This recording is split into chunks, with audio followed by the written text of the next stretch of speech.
საშინაო სკოლის გაკვეთილებს წარმოგიდგენთ კომპანია Silknet.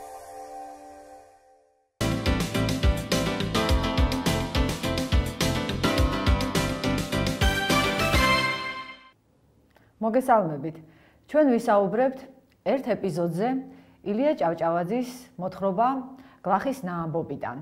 ამ ეპიზოდში მოთხრობილია თუ როგორ ასწავლის მოძღვარი მღვდელი ხალხს, როგორ უხსნის წიგნის მნიშვნელობას, ესე იგი, როგორ უხსნის თუ როგორი აუცილებელია, რომ ადამიანმა იცოდეს წერა-კითხვა, რომ მან შეძლოს წიგნების წაკითხვა.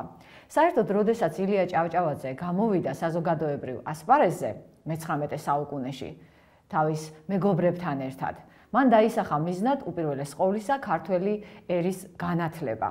ეს იყო ძალიან მნიშვნელოვანი, იმიტომ რომ ახალ დროში უკვე ბრძოლა წარმოებდა არა იარაღების მეშვეობით, არამედ სწორედ ცოდნის მეშვეობით და ყოველი ერის განვითარებისთვის აუცილებელი იყო, რომ ამ ერს ყოლოდა ბევრი განათლებული ადამიანი.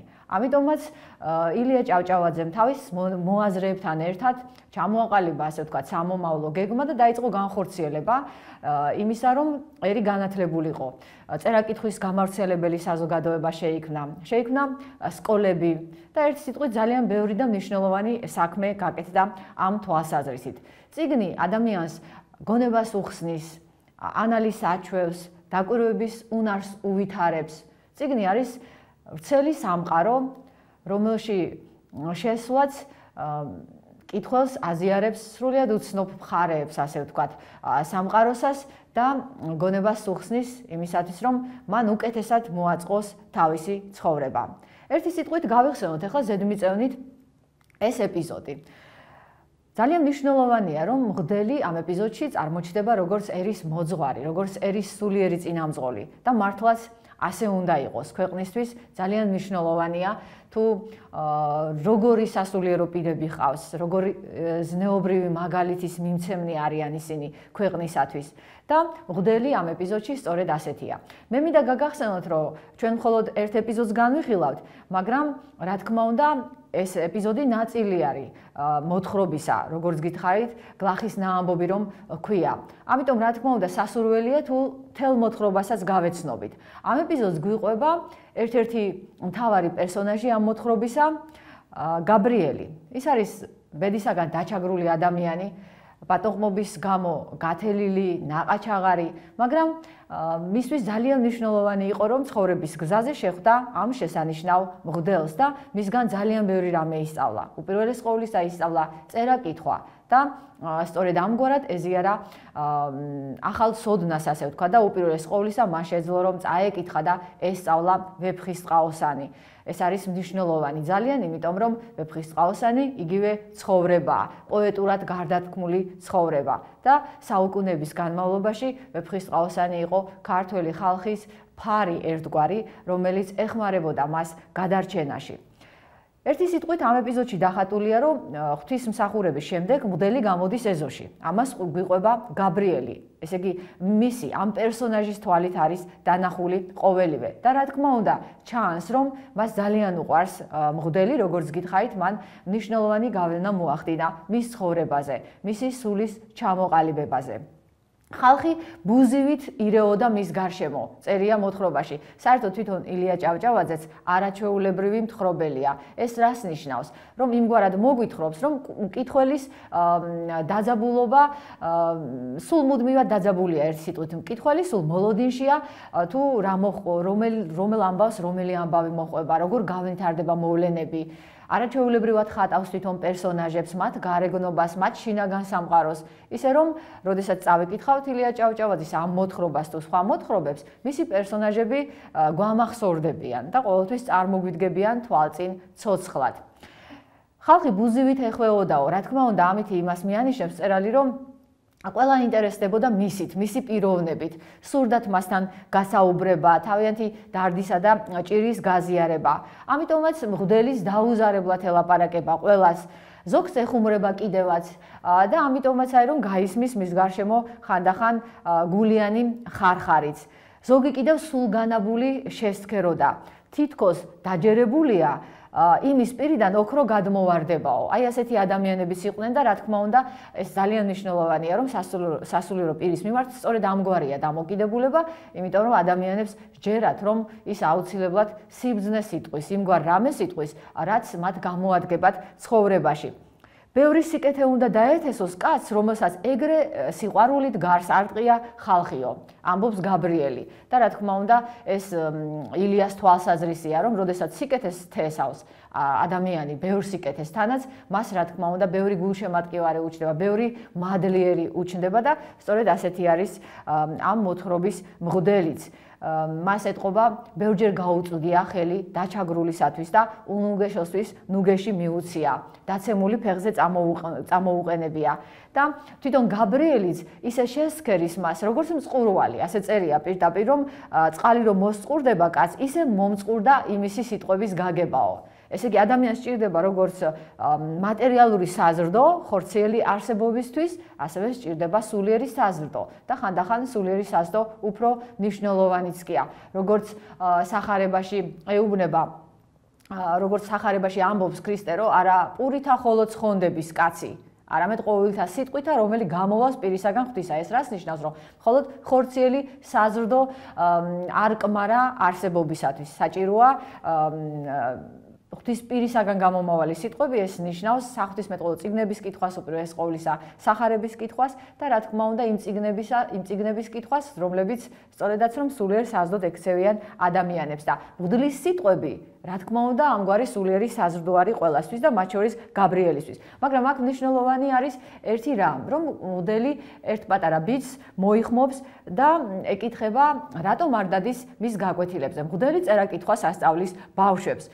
ბავშვმა თავი ჩაღუნა, პასუხი ვერ გასცა და შემდეგ ხმა მოიღო და უთხრა, რომ მამამისი უკრძალავდა. რა თქმა უნდა, მღვდელს ძალიან ეწყინა, შეშფოთდა ამგვარ პასუხზე და გადაწყვიტა, რომ პატარა ბიჭის მამას დაალაპარაკებოდა. ამ ბიჭის მამა პეტრე არის გლეხი, რომელიც დილიდან საღამომდე შრომობს. მას ეთყობა, რომ არის ძალიან გონება გახსნილი, ამიტომაც ლაპარაკი აქვს ძალიან ხატოვანი, მეტყველი, ანდაზებს მოიხმობს საუბრისას. საერთოდ ილია ჭავჭავაძე მიცოდა, რა თქმა უნდა, რომ ქართველი ხალხი იყო გონიერი, რადგან სწორედ ამ ქართველმა ხალხმა დაიზეპირა უპირველეს ყოვლისა ვეფხისტყაოსანი და თაობიდან თაობას გადაეცემოდა. ამ ხალხმა შექმნა არაჩვეულებრივი ანდაზები და ამ ხალხმა შექმნა არაჩვეულებრივი ფოლკლორი. მაგრამ ილია მიცოდა, რომ საჭირო იყო წერა-კითხვაც, ასე თქვა, წერა-კითხვის შესწავლა და არა მხოლოდ ზეპირი გზით გადაცემა ცოდნისა, არამედ უკვე წერილობით. და ერთ სიტყვით ძალიან საინტერესოა ამ პეტრესთან მღვდლის საუბარი.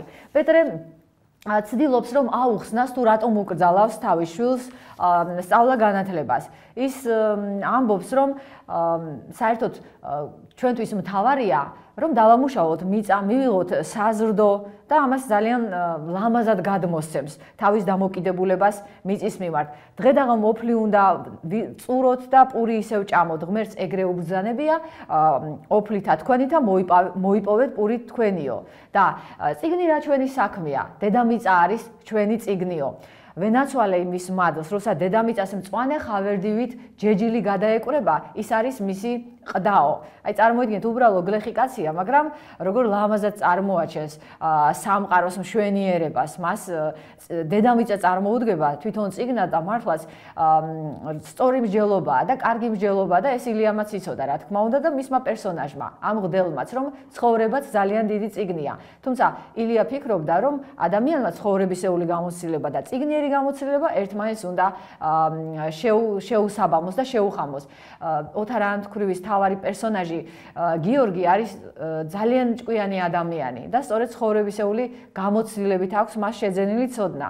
და სწორედ მასზე როდესაც ფიქრობს თავარი პერსონაჟი ერთ-ერთი არჩილი, ის ასე დასკვნას აკეთებს, რომ არც უწიგნობა ვარგა და არც მარტო წიგნებიდან გამოხედვა. უწიგნო თვალთა ხედვისის არის მოკლე, მაგრამ მარტო წიგნებითაც შორს ვერ წავა ადამიანი. ერთი სიტყვით ამ პეტრემ, როგორც გითხარით, ძალიან კარგად იცის ცხოვრებისეული წიგნი. მას აქვს ამისი გამოცდილება. ის ამბობს, რომ დედამიწა მართლაც მათთვის დედა არის, რადგან იგი აძლევს გლეხკაცებს სწორედ საზრდოს და ჩვენთვის მთავარი არის შრომა, გამუდმებული შრომა და კუჭის გაძღობაო. მღვდელი ეთანხმება პეტრეს ასეთ მსჯელობას, მან იცის რომ რა თქმა უნდა მთავარი მართლაც არის შრომა, მაგრამ ეს იმას არ ნიშნავს რომ ადამიანმა წერა-კითხვის სწავლაზე უარი თქვას. ჩვენი ბედი დედამიწის გულში წერიაო, ამბობს პეტრე და ჩვენ თითქოს ჩვენს ბედს დავეძებს, როდესაც ვხნავთ, ვთესავთ. მღვდელი ცდილობს რომ საუბარში, აი ამ დიალოგში, დიალოგის გზით საუბრით მიიყვანოს პეტრე ერთ ჭეშმარიტებამდე, რომ ბავშვს არ აუკრძალოს წერა-კითხვის შესწავლა, პირიქით ესე იგი, უნდა დარწმუნდეს, რომ ეს აუცილებელია იმისთვის, რომ ადამიანებმა, გლეხებმა ცხოვრება გაიუმჯობესონ. და მისი მსჯელობა არის ძალიან საინტერესო.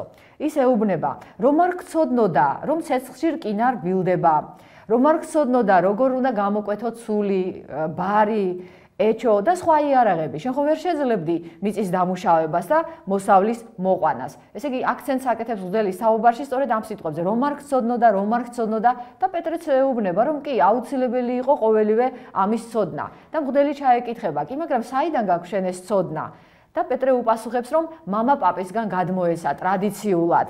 და ეს ძალიან მნიშვნელოვანია, რომ პეტრე ამბობს ასეთ სიტყვებს, რომ მე თვალი მქონია, მინახავს, ყური მქონია, მსმენია, გულის ყური მქონია, მივხვედრივალ, ხსოვნა მქონია, გონებას ჩამჩენია. ესე იგი, ის რა თქმა უნდა არის ძალიან ჭკვიანი ადამიანი, რადგან აი ამ თვალებს, გონებას, ყოველივეს იყენებს იმისათვის, რომ გარკვეული ცხოვრებისეული ცოდნა დააგროვოს. თუმცა მოძღვარი ასეთ რამეს ეუბნება, შენ რომ სხვა ადამიანების გამოცდილებაც გცოდნოდა, განაუკეთესი არ იქნებოდა შენთვის და შენნაირებისთვისო, პეტრე რა თქმა უნდა ეთანხმება, მაგრამ მას ვერ წარმოუდგენია, როგორ შეიძლება რომ სხვების გამოცდილება მან იცოდეს. რანაირად შეიძლება ეს მოხერხდეს და მაშინ მოძღვარი უხსნის, რომ ასეთია სწორედ წიგნი, რომ წიგნში არის დაგროვილი სხვა ადამიანების გამოცდილება და წიგნის გზით გადაეცემა ერთი ადამიანის გამოცდილება მეორეს. მოძღვარი ასე ეუბნება, მე რომ გაჩვენო იმისთან არა, მთელი ქვეყნის ოსტატობა, ჭკვიანი კაცების ნააცადი ცოდნა თუ მონდომება, სულ მუდამ ხელთ გქონდეს. ერთი სიტყვით, რომელ ჭკვიან კაცთანაც გინდა შორიდანვე დაგალაპარაკო, განა ასეთ რამეზე უარს იტყოდიო. ამგვარი რამ პეტრეს თავდაპირველად მისნობა გონია, ჯადოქრობა გონია, შეუძლებელი გონია, რომ ამგვარი რამე არსებობდეს, მაგრამ მოძღვარი დაუმტკიცებს, რომ სწორედ ეს არის წიგნი და სწორედ წიგნს შეუძლია ამგვარი რამ, რომ შორეულ ქვეყნებში მცხოვრები ადამიანების გამოცდილებაც კი გადასცეს, ესე იგი, პეტრეს. და პეტრე დარწმუნდა მღვდლის მსჯელობის სისწორეში, დარწმუნდა იმაში, რომ აუცილებელი იყო სწავლა განათლება და მღვდელს ძალიან დიდი მადლობა გადაუხადა. დაილოსა შენი ენის პირწყლიანობა. ესე იგი, მღვდელმა თავისი პირწყლიანობა რას ნიშნავს? ჭევრმეტყველებას ნიშნავს, ხომ? ლამაზად, კარგად, აზრიანად, დამარწმუნებლად, დამაჯერებლად საუბარს ნიშნავს. მღვდელს რომ პირდაპირ თქვა, ასე ვთქვათ, პირდაპირ ესაუბრა წიგნის წერა-კითხვის ცოდნის აუცილებლობაზე, შეიძლება ვერ მიეღწია საწადლისათვის და ვერ დაეჯერებინა პეტრე, მაგრამ აი ამგვარი მსჯელობით ის მიიყვანა სწორ დასკვნამდე და პეტრეც დაეთანხმა მას და გადაწყვიტა, რომ შვილი გასაწვრთნელად მიებარებინა მღვდლისათვის. თავდაპირველად თუ ამბობდა ის ანდაზას მოიშველიებდა, რომ არა შეჯდა მწყერი ხესა, არა იყო გვარი მისიო, თითქოს რა ჩვენი საქმეა, წიგნიო, აი შემდეგ უკვე თქვა, რატომაც არ უნდა შეჯდეს მწყერი ხეს, ესე იგი ადამიანმა ყოველთვის უნდა გააკეთოს ის, რაც მისთვის იქნება სარგო, მისი სულისთვის, გონებისთვის, მისი ცხოვრებისთვის. ამიტომაც გამოხატა თავისი მოწიწება, თავისი თაყვანისება მღვდლის მიმართ იმით, რომ გადაწყვიტა, რომ ხელზე მთხვეოდა, თუმცა მღვდელმა არ აკოცნინა ხელზე, დალოცა მისი შვილიც და გადაწყვიტა, რა თქმა უნდა, პეტრემ, რომ მის შვილს ესწავლა და შეემეცნებინა სამყარო და ცხოვრება ამ გზითაც.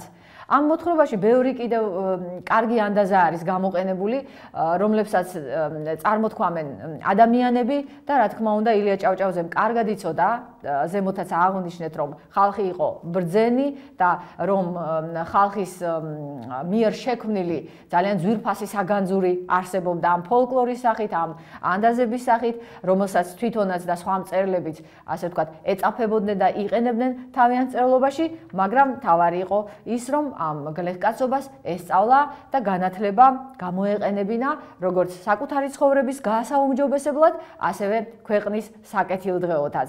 რა თქმა უნდა, ძალიან მნიშვნელოვანი არის წიგნების კითხვა, რაც უფრო მეტ წიგნს წაიკითხავს ადამიანი, მით უფრო გაიზრდება სულიერად და მით უფრო იოლად მოიკიდებს ფეხს ცხოვრებაში და მით უფრო ბევრ სასიკეთო საქმეს გააკეთებს. გმადლობთ ყურადღებისათვის.